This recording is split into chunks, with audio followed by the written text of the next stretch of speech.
అందరికీ నమస్కారం. నా పేరు నిధి. నేను ఈరోజు రైతులు వరి పంట పండించే దశల గురించి చెప్పబోతున్నాను. ఇది వరి విత్తనాలు. విత్తనాలను సేకరించడం, శుద్ధి చేయడం, విత్తనాలను నానబెట్టడం.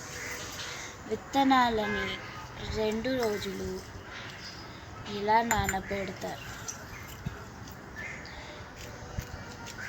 తర్వాత భూమిని శుద్ధి చేసి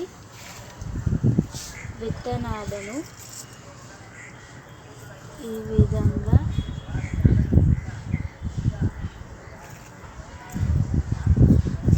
వేస్తారు. రెండో దశలో నారు పోయడం, నీరు పెట్టడం, నాట్లు వేయడం. వరి పంట 10 రోజులకి ఇలా పెరుగుతుంది.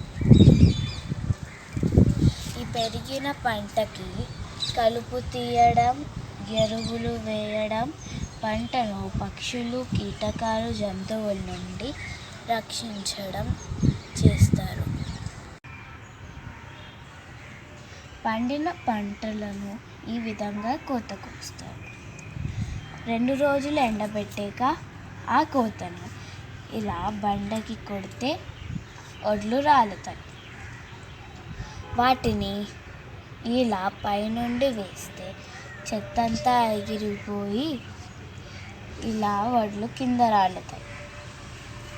ఈ ప్రక్రియను గాలిపోయడం అంటారు. వడ్లను బస్తాలకు ఎత్తి బియ్యంగా మారుస్తారు.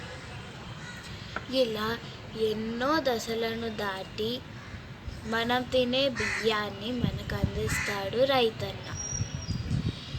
ఈ దశలలో ఎన్నో ఆటంకాలు ఎదురైనా రైతన్న చాలా ధైర్యంగా నిలుస్తాడు.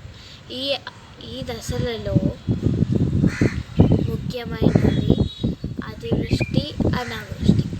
అతివృష్టి అంటే పంటలు కొట్టుకుపోవడం. అనావృష్టి అంటే పంటలకు నీరు లేక ఎండిపోవడం.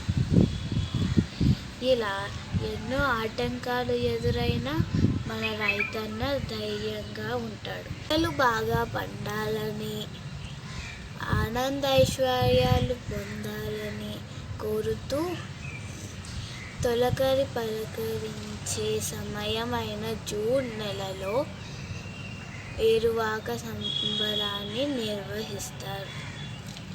రైతు ఎంతో భక్తి శ్రద్ధలతో ఆనందంగా జరుపుకునే ఈ ఏరువాక సంబరాన్ని ఎలా జరుపుకుంటారో చూద్దామా?